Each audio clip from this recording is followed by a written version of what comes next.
12 मई की शाम 7 बजे तक अमरावती जिले में कोरोना पॉजिटिव मरीजों की संख्या बढ़कर 84 पर पहुंच चुकी है। और इसी बीच एक बहुत बड़ी राहत भरी खबर ये भी है कि 12 मई की सुबह अमरावती कोविड अस्पताल से 24 मरीजों के स्वस्थ होने के चलते उन्हें अस्पताल से छुट्टी दी गई। अस्पताल से छुट्टी देने के समय जिला शल्य चिकित्सक डॉक्टर श्याम सुंदर निकम की उपस्थिति में इन सभी 24 मरीजों को अस्पताल परिसर के बाहर बुलाकर इन्हें इस बात का संज्ञान दिलाया गया कि उन्हें यहां से जाने के पश्चात अपने घर में ही क्वारंटाइन रहना है। साथ ही इन सभी मरीजों को मिठाई के पैकेट भी बांटे गए और जिला शल्य चिकित्सक डॉक्टर श्याम सुंदर निकम ने कोरोना वायरस के बढ़ते संक्रमण पर अंकुश लगाने हेतु अपने क्षेत्र में किस प्रकार से नागरिकों में जन जागृति करना है, इस बात से भी इन सभी मरीजों को अवगत कराया। अमरावती शहर के कोविड अस्पताल में सुबह का ये दृश्य बड़ा ही लुभावना नजर आ रहा था, जहां पर जिला शल्य चिकित्सक डॉक्टर श्याम सुंदर निकम के साथ सभी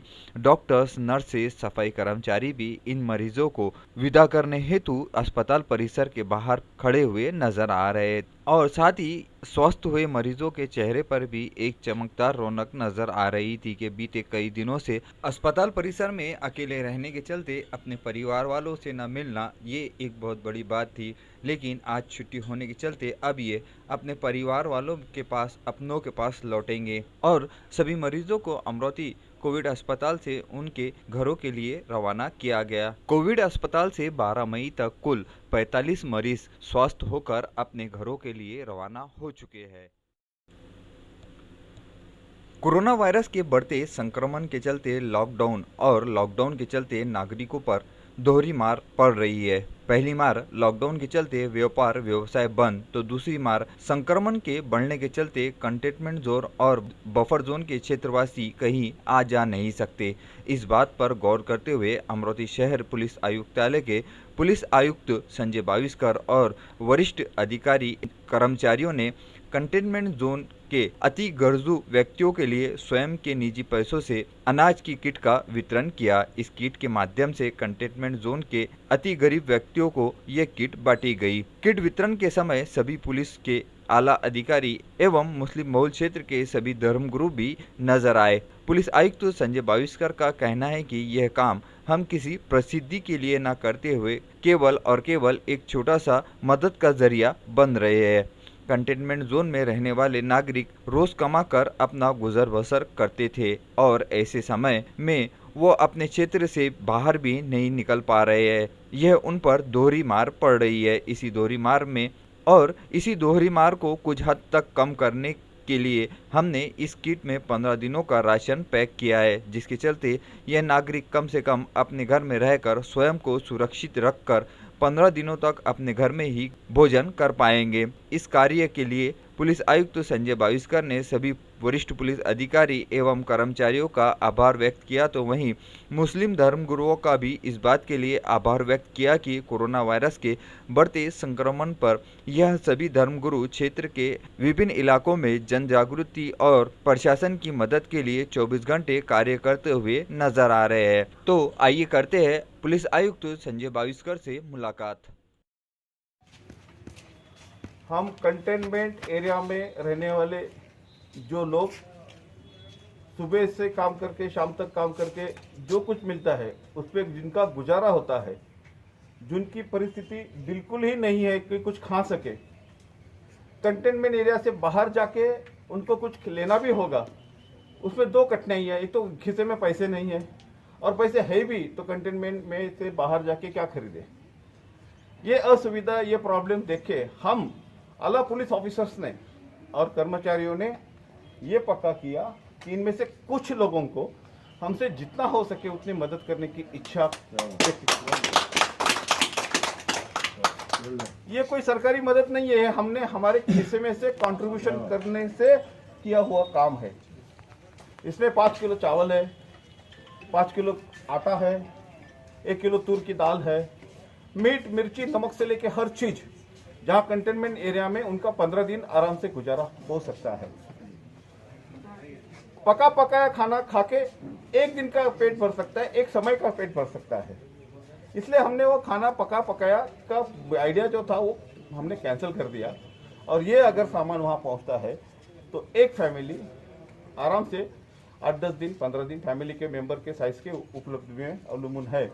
तो ये हमारा जो संकल्प है, इसमें पुलिस ऑफिसर्स को, प्रशासन को, कंटेनमेंट जोन के लोगों ने जिस प्रकार से सहकार्य किया, और इनमें जो सामाजिक कार्यकर्ता, जो हमारे धार्मिक मुल्ला मौलवी साहब, सभी लोग एक जान एक होके जो रात दिन मेहनत कर रहे हैं, उसको मैं सराहना चाहता हूँ, अप्रिशिएट करना चाहता हूँ। और पूरी प्रशासन की तरफ से उनको थैंक यू बोलने के लिए मैं यहाँ आया हूँ। ये कोई पब्लिसिटी का स्टंट बिल्कुल ही नहीं है। हम तहे दिल से चाहते हैं, कोरोना ये महामारी पूरी दुनिया उससे परेशान है, उसमें से हम एक है। आज मुझे बताने में खुशी हो रही है कि कुछ ही दिनों में अपना हत्तीपुरा कंटेनमेंट एरिया फ्री होने वाला है। इससे अपने को ये सीखना है, अपने को ये समझना है कि अगर हम डिसिप्लिन से रहे और अपने कंटेनमेंट से कोई एरिया से कोई पेशेंट ना आए, तो अपना भी कंटेनमेंट एरिया निकल के हम भी सुख की ज़िंदगी, कॉमन मैन की ज़िंदगी पूरी तरह से, अच्छी तरह से, स्वतंत्रता से जी सकते हैं। इसलिए मेरी सबसे गुजारिश है, रिक्वेस्ट है कि हर कोई इंसान, हर कोई फैमिली, हर कोई व्यक्ति प्रशासन ने दी हुई जितनी भी सूचनाएं हैं, जितना भी मार्गदर्शन है, जो 100% करेगा। कोरोना कोई ऐसी बीमारी नहीं जो खुद होके घर में आएंगी। अगर हम घर से बाहर जाएंगे तो अपने घर में जरूर रहेंगी, अपने एरिया में जाएंगी, पूरे देश में जाएंगे। जो कोरोना 3-4 हज़ार किलोमीटर चाइना से निकल के अमेरिका पहुंच सकता है, वो यहाँ से 5 किलोमीटर, 500 मीटर, 1 किलोमीटर, 10 किलोमीटर जाना कोई बड़ी बात नहीं है। इसलिए मैं सभी मेरे दोस्तों को और नागरिकों को निवेदन करता हूँ कि वो प्रशासन को पूरी तरह से सहयोग करें। आपके ये मिशन में हमारे डॉक्टर्स, हमारे नर्सेस, हमारे होम वर्कर्स, आशा वर्कर्स जो जा रहे हैं, घर घर पहुंच रहे हैं, जिनको कुछ ऐसे लक्षण है, जिसको कुछ प्रॉब्लम है, वो बिल्कुल सामने आके बताएं, ताकि ये बीमारी फैलने से हम अच्छी तरह से पाबंद कर सके, रोक सकते हैं। और अभी देखा होगा आपने, बहुत सारे पेशेंट क्योर होके अपने अपने घर पहुंच गए हैं। ये एक अच्छा मैसेज है। बस यही मैं आपसे विनती करना चाहता था और इसलिए हम यहाँ तक पहुँचे। आपका सबका धन्यवाद। Thank you.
जिले की जुड़वा नगरी अचलपुर परतवाड़ा के तालुका परिसर ने कोरोना वायरस ने दस्तक दे दी है और इसी बीच अचलपुर नगरी में कुछ चौंकाने वाली तस्वीरें कैमरे में कैद हुई। ये तस्वीरें अचलपुर शहर के 3 बड़े बैंकों की है। ये bank state bank of India, central bank और कोऑपरेटिव बैंक की है, जहां पर सैकड़ों नागरिक सोशल डिस्टेंसिंग की सरेआम धज्जियां उड़ाते हुए साफ नजर आ रहे हैं। ये सभी नागरिक अपने खातों से नकद राशि निकालने हेतु बैंक परिसर में पहुंचे हैं और ये तीनों बैंक परिसर के सामने सैकड़ों की भीड़ में पुरुष, महिलाएं एवं बुजुर्ग नागरिक भी नजर आ रहे हैं। ये सभी नागरिक इस बात से बेखबर है कि कोरोना वायरस का संक्रमण सोशल डिस्टेंसिंग न रखने के चलते ही बढ़ता है, लेकिन ये सब तो अपने खाते से पैसे निकालने हेतु अपना नंबर आने का इंतजार करते हुए बैंकों के सामने खड़े थे। और ऐसे समय में अचलपुर जुड़वा नगरी में इन नागरिकों को इस बात का संज्ञान दिलाने वाला कोई भी नजर नहीं आ रहा था कि सोशल डिस्टेंसिंग का ध्यान रखकर बैंक का कार्य निपटाए, जबकि शासन की ओर से बुजुर्ग नागरिक जिनकी उम्र 65 से 70 वर्ष है, उनके नकद राशि के भुगतान के लिए उनके घर पर सुविधा देने का आश्वासन दिया है, लेकिन इस संदर्भ में स्टाफ इस बात को दरकिनार कर रहा था। इसी के चलते अचलपुर के बड़नेरा टाइम्स प्रतिनिधि ने इस संदर्भ में तीनों ही बैंक के प्रबंधकों से जाकर इस बात से उन्हें अवगत कराया कि कम से कम यहां पर इन उम्रदराज बुजुर्गों के लिए अलग से व्यवस्था की जाए और सोशल डिस्टेंसिंग के बाबत नागरिकों को अवगत कराते हुए बैंक का कामकाज करे, जिसके चलते तीनों ही बैंक के प्रबंधकों ने इस बात मान्य करते हुए बुजुर्ग व्यक्तियों के लिए विशेष सुविधा देने की बात कही। किंतु इस सब के बीच कहीं न कहीं आज जुड़वा नगरी में कोरोना वायरस के दस्तक देने के चलते नागरिकों को इस बात का संज्ञान लेना अवश्य ज़रूरी है कि शासन द्वारा बताई गई बातों पर अमल करे, सोशल डिस्टेंसिंग, चेहरे पे मास्क लगाना, इन बातों को ना भूले और स्वयं की ज़िंदगी को सुरक्षित रख शासन प्रशासन की मदद करे। अचलपुर से मोहम्मद अजहरुद्दीन। बीते रविवार की शाम संपूर्ण विदर्भ सहित अमरावती जिले में भी तेज हवाओं के साथ बारिश ने कहर मचाते हुए सैकड़ों काश्तकारों के खड़ी फसलों को बर्बाद कर दिया और इसका सबसे ज्यादा असर अमरावती जिले की धामनगांव तहसील के किसानों पर पड़ा है। ये तस्वीरें आपको बता रही है कि एक 14 एकड़ खेत में संपूर्ण पपीते की फसल तैयार थी और पपीते के फल भी लग चुके थे, किंतु तेज हवाओं और बारिश ने इतना कहर बरसाया कि ये 14 एकड़ खेत में से करीब करीब 12 एकड़ लगे खेत की फसल बर्बाद हो गई। लाखों रुपए का नुकसान इस खेत के किसान के द्वारा बताया जा रहा है। उसी तरीके से धामनगांव तहसील अंतर्गत आसपास के देहातों में भी इस आंधी तूफान में अपना कहर बरपाते हुए संतरा सहित मौसम्बी के खेतों को भी उजाड़ कर रख दिया। तेज हवाएं इतनी जोरदार थी कि इसके सामने किसी का बस नहीं चल पा रहा था। जो इस हवाओं के बीच आ रहा था, हवाओं ने उसे तहस नहस कर बर्बाद कर दिया। अमरावती जिले की सभी तहसीलों में इस अवकाल बारिश और तेज हवाओं ने इसी तरीके से कहर बरसाया है और इस कहर के चलते अनेक किसानों की खड़ी फसलें बर्बाद हो गई है। जैसे जैसे इन किसानों द्वारा अपने खेतों का आकलन किया जा रहा है, वैसी वैसी नुकसान की खबरें सामने आ रही है। जहां एक और कोरोना का कहर, तो वहीं इतवार की शाम इस तेज हवाओं और बारिश ने इतना कहर बरसाया कि दोहरी मार अब किसानों को भी झेलनी पड़ रही है। अब इन किसानों को क्या उचित मुआवजा मिलता है, इस पर समस्त जिले के किसानों की नजरें टिकी हुई है। धामनगांव से सलमान खान की यह विशेष रिपोर्ट। पपईचे झाडं आणि पपईचा सडा पडलेला आहे, पूर्ण पपईचे झाडं मोडून पडलेले आहे। त्याच्यामुळं आता मला या परिस्थितीत शेतकऱ्याचं माझं काय होईल याची मला फार काळजी वाटत आहे। म्हणून माझी सरकारकडे मागणी आहे की याची कुठंतरी दखल घेऊन शेतकऱ्याची मदत करावी आणि जे नुकसान झालं त्याची नुकसान भरपाई 90% नुकसान भरपाई द्यावी, हीच माझी विनंती आहे।